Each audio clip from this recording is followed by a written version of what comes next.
Pemirsa, tahukah Anda penguasa yang sah sesuai syariat Islam adalah khalifah, bukan raja, presiden, perdana menteri, dan lain-lain? Simak penjelasan berikut agar tidak gagal paham.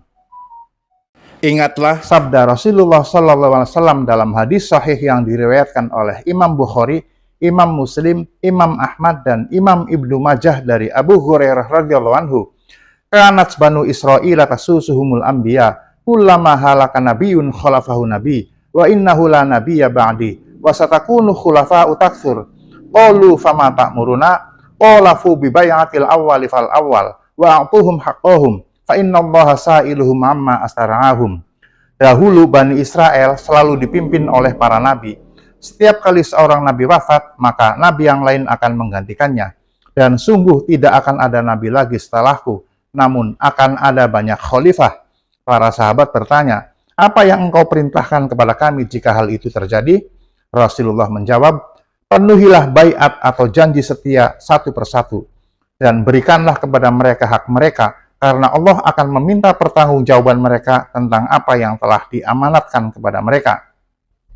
Jadi berdasarkan hadis tersebut, maka penguasa atau kepala negara atau kepala pemerintahan yang sah sesuai syariat Islam setelah wafatnya Nabi Muhammad SAW adalah khalifah-khalifah, bukan penguasa-penguasa negara bangsa atau nasionalisme seperti raja, presiden, perdana menteri, dan lain-lain. Adapun khalifah-khalifah tersebut wajib berasal dari suku Quraisy, sebagaimana sabda Rasulullah SAW dalam hadis sahih yang diriwayatkan oleh Imam Bukhari, Imam Muslim, dan Imam Ahmad dari Ibnu Umar radhiyallahu anhuma.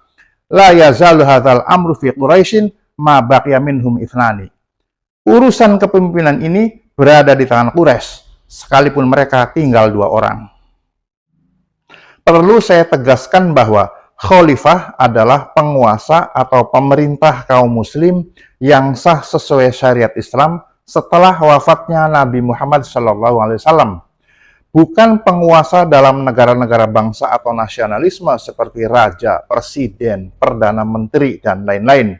Karena konsep nation state atau negara bangsa bukanlah ajaran Islam, bahkan menyelisihi atau menyimpang dari firman Allah dalam Al-Quran surat Ali Imran ayat 103 dan Asy-Syura ayat 13, di mana dalam kedua ayat tersebut Allah memerintahkan kaum muslim untuk menegakkan din atau sistem Islam dengan berjamaah atau bersatu dan melarang mereka berpecah belah.